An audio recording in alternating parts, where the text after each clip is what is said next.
जय हिंद साथियों, नमस्कार। मैं नीतीश चंद्र आप सभी के समक्ष उपस्थित हो चुका हूं आपके अपने YouTube चैनल अथक एकेडमी पर। और मैं आज से शुरू कर रहा हूं आपके लिए सामान्य ज्ञान यानी कि जनरल नॉलेज या सामान्य स्टडीज यानी सामान्य अध्ययन के 10 महत्वपूर्ण प्रश्नों का रोज डिस्कशन।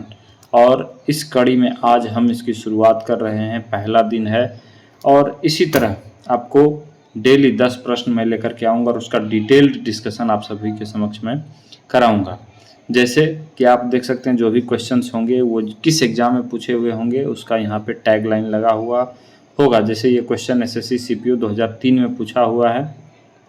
ऐसे ही अन्य क्वेश्चन सीडीएस 2018 में, यूपी पीसीएस 2012 में, आईएएस प्री 2006 में, बीपीएससी 2019 में, एमपी पीसीएस 2020 में और यूपी पीसीएस मेंस 2009 में, यूके यानी उत्तराखंड यूडीए एलडीए की एग्ज़ाम 2007 में, यूपी पीसीएस प्री 2017 में और आरआरबी एग्ज़ाम 2005 का। मैंने ये 10 क्वेश्चन आज के डेट के लिए डिस्कशन के लिए लिया है।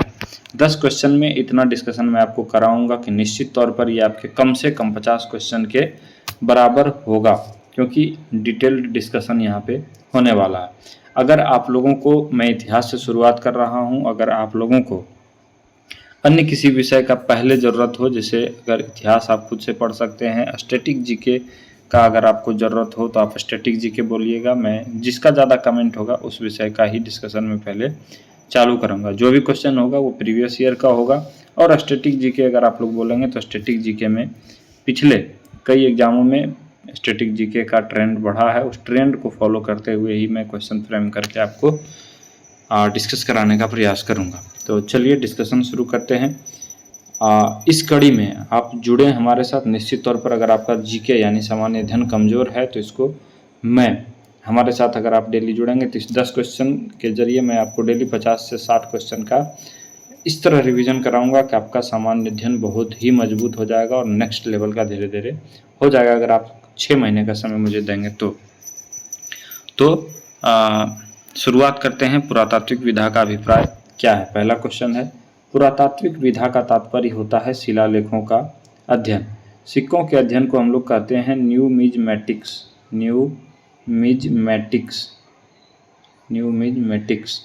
ठीक है, शिलालेखों के अध्ययन यानी पुरातात्विक विधा हो गया। महाकाव्य का अध्ययन महाकाव्य अध्ययन यानी कि इपिक स्टडीज कहलाता है। और भूगोल के अध्ययन को हम लोग ज्योग्राफी कहते हैं। ये क्वेश्चन एसएससी सीपीयू 2003 में पूछा गया था। अगले क्वेश्चन की अगर हम बात करें तो क्वेश्चन नंबर 2 है कि निम्नलिखित में से किसने खरोष्ठी लिपि को पढ़ा था? देखिए, खरोष्ठी लिपि का प्रयोग जो हुआ है वह अशोक के अभिलेखों में, शिलालेखों में किया गया है। खरोष्ठी, ग्रीक, आरमाइक लिपि इन सब का और ब्राह्मी लिपि का उपयोग हुआ है। इसमें से अगर खरोष्ठी लिपि को पढ़ने की बात करें तो अशोक के सभी शिलालेखों की खोज जो है 1750 ईस्वी में टी फ्लेंथर नामक व्यक्ति ने किया था, जबकि उसे पढ़ने में जो सफलता हासिल हुआ था वो जेम्स प्रिंसेप को हुआ था और ये 1837 में पहली बार सफलतापूर्वक पढ़ा गया था। तो यहाँ आपका आंसर जेम्स प्रिंसेप हो जाएगा। लेकिन अन्य ऑप्शंस की अगर हम बात करें तो प्रियदर्शी, आप जानते हैं कि अशोक का उपाधि थी अशोक की देवानाम और प्रियदर्शी। कॉलिन मैकेंजी की अगर हम बात करें तो कॉलिन मैकेंजी भारत का पहला सर्वेयर जनरल था। चूँकि लिखने में मेरे पास कोई पैड नहीं है या सिस्टम नहीं है, स्लाइड मैंने खुद से बनाया है, तो यहाँ अगर लिखेंगे तो ये पूरा पेज तुरंत ही भर जाएगा और उंगली से लिखने में असुविधा भी होती है। तो आप सुने ज़्यादा से ज़्यादा और हो सके तो आप रोक करके नोट डाउन भी कर सकते हैं। कॉलिन मैकेंजी के बारे में याद रखिएगा कि ये भारत का पहला सर्वेयर जनरल था। 1800 ईस्वी में इसने हम्पी, जो विजयनगर की राजधानी थी, हम्पी के खंडहर को भी दुनिया के सामने परिचय में लाया था। 1797 में कॉलिन मैकेंजी ने ही अमरावती बौद्ध स्तूप के अवशेष की खोज की थी। इसके अलावा मैसूर का सर्वेक्षण भी कॉलिन मैकेंजी ने किया था और दक्षिण भारत का पहला प्रमाणिक नक्शा बनाने का श्रेय भी कॉलिन मैकेंजी को ही जाता है। अलेक्जेंडर कनिंघम की अगर बात करें तो इनको भारतीय पुरातत्व शास्त्र का जनक या पितामह कहा जाता है। जेम्स प्रिंसेप इसका सही जवाब हो जाएगा। 1837 में पढ़ा था, ये मैंने आपको पहले ही बता दिया है। ये क्वेश्चन था सीडीएस 2018 का पूछा हुआ। अगला क्वेश्चन की अगर बात करें तो अशोक के समकालीन तुर्मच कहाँ का शासक था? तो अशोक के एक शिलालेख की बात करें, 13वां शिलालेख, कौन सा? 13वां शिलालेख में 5 यूनानी राजाओं का जिक्र मिलता है, जिसमें एंटियोकस द्वितीय सीरिया का राजा था, एंटियोकस द्वितीय सीरिया का राजा, टॉलमी द्वितीय मिस्र का राजा, टॉलमी द्वितीय मिस्र का राजा, और इसी टॉलमी द्वितीय को ही इतिहासकारों ने तुर्मच के रूप में देखा है। तो तुर्मच या टॉलमी द्वितीय ये कहाँ का? मिस्र का शासक था। 2 राजाओं का जिक्र हो चुका है 5 यूनानी राज्यों में से। तीसरा राजा जो था एंटीगोनस गोनाटास, एंटीगोनस गोनाटास, ये मकदूनिया या मैसिडोनिया का शासक था। 3 हो गया। चौथा आपका ऑप्शन है कोरिंथ। कोरिंथ का शासक जो था उसका भी जिक्र था इस 5 यूनानी राज्यों में, और ये राजा था कोरिंथ का अलेक्जेंडर। कोरिंथ को ही हम लोग इपिरस के नाम से भी जानते हैं। और एक और 5वां जो राजा का जिक्र था जो इसमें नहीं दिया गया है वह था साइरीन का राजा। साइरीन नॉर्थ अफ्रीका में है। साइरीन का राजा मगस का जिक्र था। आंसर यहाँ क्या होगा? मिस्र। तुर्मच या टॉलमी द्वितीय था कहाँ का? मिस्र का। और इसका ये प्रश्न पूछा गया था यूपीपीसीएस 2012 में। अगला क्वेश्चन है भक्त तुकाराम किस मुगल सम्राट का समकालीन थे? तो क्वेश्चन में अगर मुगल सम्राट दिया हुआ है तो यहाँ शिवाजी भी एक विकल्प है। अगर शिवाजी को हटाकर जहांगीर हम ऑप्शन कर दें तो यहाँ पे ज़्यादा बेहतर उचित जवाब इसका जहांगीर ही होगा। लेकिन चूंकि क्वेश्चन प्रीवियस ईयर का है और ऑप्शन में शिवाजी ही है और क्वेश्चन ये पूछा गया है आईएएस प्री 2006 में, तो इसलिए हमने ऑप्शन के साथ छेड़छाड़ नहीं किया। इसका सही जवाब हो जाएगा शिवाजी। चूँकि पूछा हुआ क्वेश्चन है इसलिए मैं आपको बता रहा हूँ। बाबर के समय अगर संतों की बात करें, कौन से संत या आध्यात्मिक व्यक्ति प्रसिद्ध थे, तो सिखों के संस्थापक गुरु नानक देव। अकबर के समय की बात करें तो तुलसीदास, सूरदास, दादू दयाल, मीराबाई और वल्लभाचार्य, ये अकबर के समय के प्रसिद्ध संत थे। शिवाजी के समय में थे तुकाराम, जिन्होंने बरकरी संप्रदाय की स्थापना की थी। तुकाराम ने किस संप्रदाय की स्थापना की थी? तो बरकरी संप्रदाय की स्थापना की थी। और इसके अलावा समर्थ रामदास भी शिवाजी के समय थे, जिन्होंने धरकरी संप्रदाय की स्थापना की थी। इसके बाद औरंगजेब की अगर बात करें तो औरंगजेब के समय में तेग बहादुर, सुंदरदास, प्राणनाथ जी इत्यादि संत थे। अगला क्वेश्चन है 5वां क्वेश्चन, बंगाल की खाड़ी में समुद्री डकैती हेतु हुगली का प्रयोग कौन करता था? तो ये प्रयोग करता था आपका पुर्तगाली। कौन करता था? पुर्तगाली। बात करें डच ईस्ट इंडिया कंपनी की स्थापना की तो ये होगा 1602 में, और डचों का पहला जो फैक्ट्री था वो 1605 में मछलीपट्टनम में स्थापित हुआ था। उसके बाद है पुर्तगाली एस्तादो दा कंपनी के नाम से भारत में पहली बार 1498 में आए, लेकिन पुर्तगाली ईस्ट इंडिया कंपनी की स्थापना औपचारिक रूप से 1628 में हुई, और पुर्तगाली ही समुद्री डकैती हेतु हुगली का प्रयोग करता था। और पुर्तगालियों ने पहली फैक्ट्री जो स्थापित की थी वो 1503 में कोचीन में किया था। ठीक है। अगला है आपका फ्रांसीसी ईस्ट इंडिया कंपनी की स्थापना कब हुई थी? तो 1664 में, और 1668 में सूरत में इसने अपनी पहली व्यापारी कोठी की स्थापना की।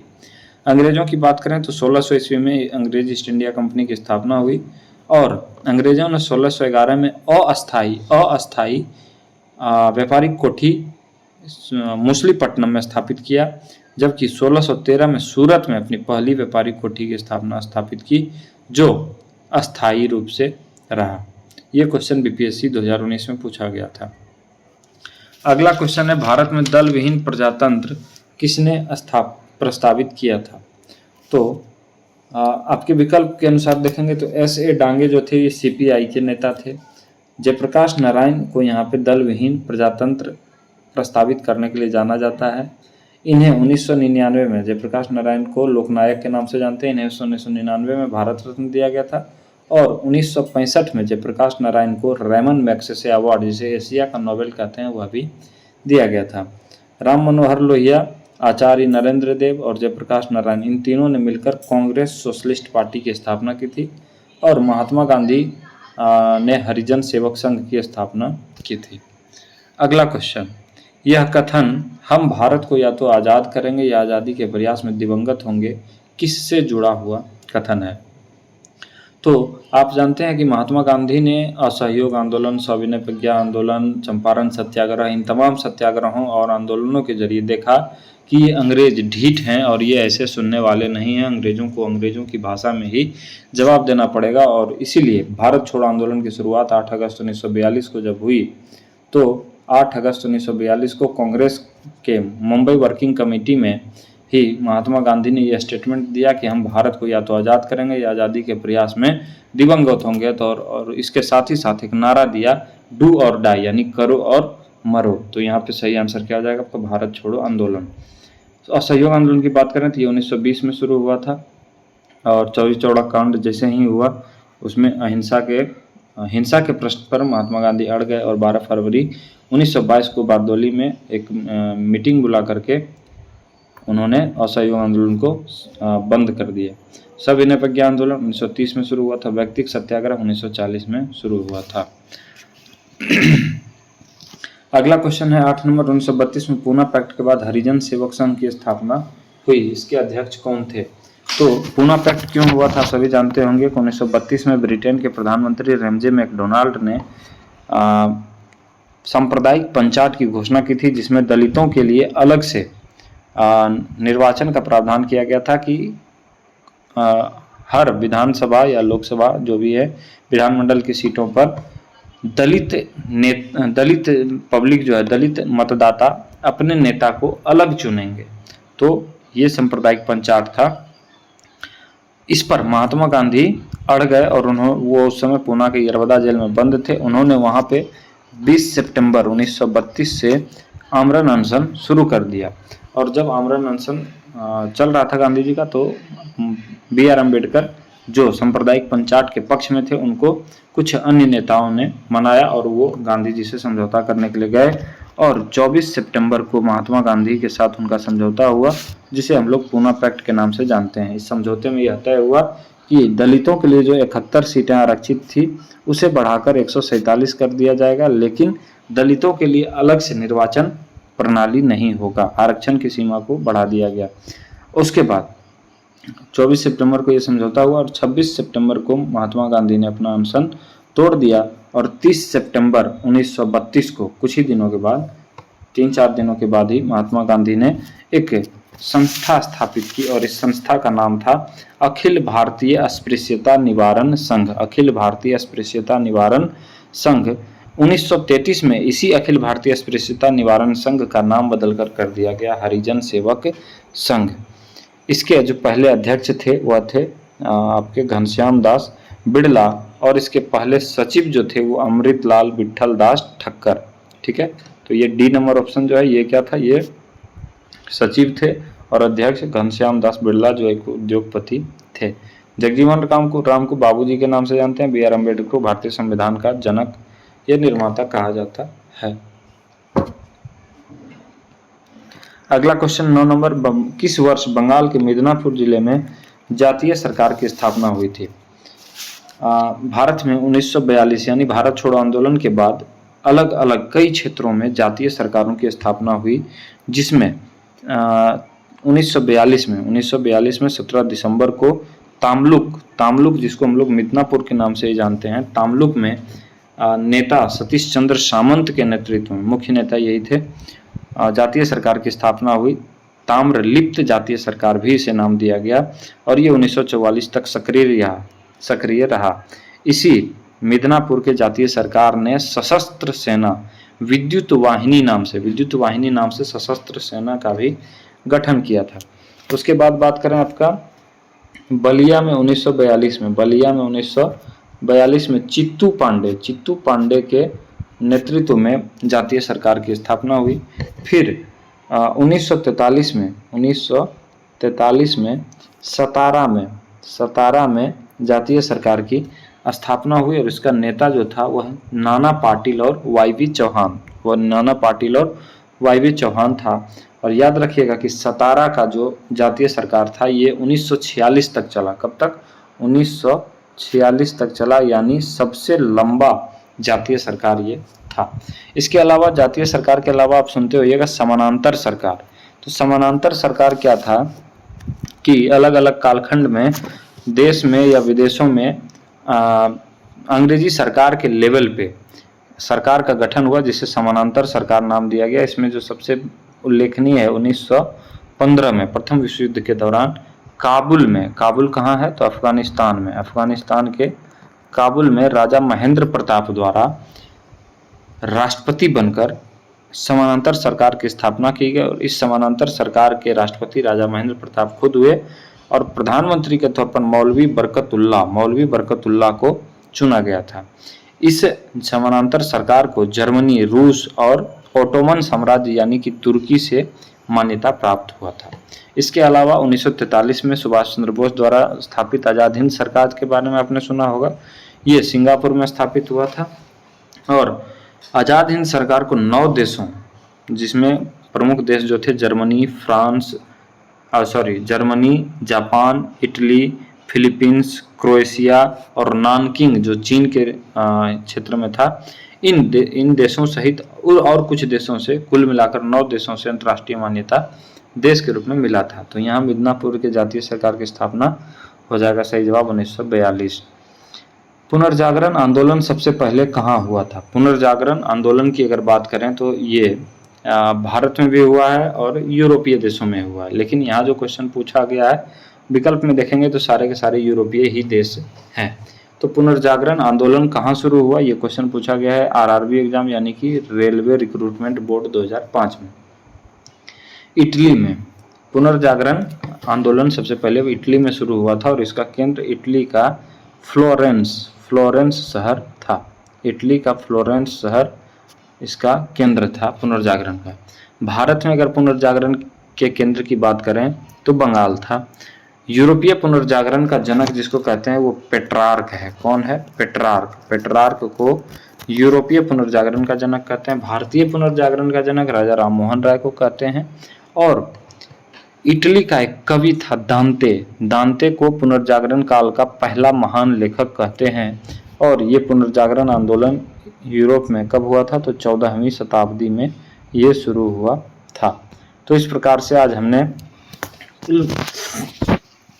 कुल मिलाकर के 10 इतिहास के पिछले वर्षों में विभिन्न एग्जामों में पूछे गए प्रश्नों का डिस्कशन हमने आपके समक्ष किया।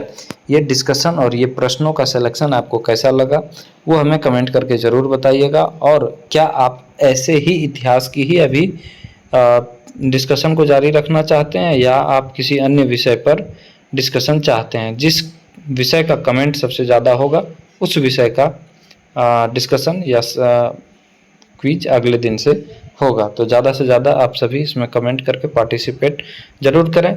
और मेरे नए चैनल अथक एकेडमी, जो पहले पुराना चैनल चंद्राटर की जीएस हुआ करता था, 19,000 सब्सक्राइबर था, लेकिन किसी तकनीकी कारणवश वो यूट्यूब से टर्मिनेट हो चुका है चैनल। तो ये नया चैनल हमने बनाया है। इस चैनल पर आप लोग जल्दी से जल्दी जुड़ें और ऐसे ही अन्य डिस्कशन और महत्वपूर्ण अपडेट्स का लाभ हमारे साथ मिलकर उठाएं। तो हमारे टेलीग्राम चैनल अथक एकेडमी को ज्वाइन कर लें और यूट्यूब चैनल को भी सब्सक्राइब ज़्यादा से ज़्यादा करें, ताकि हम लोग 19,000 जो उस चैनल पे सब्सक्राइबर था उसके करीब जल्द से जल्द पहुंच सकें। मिलते हैं फिर, तब तक के लिए जय हिंद, धन्यवाद।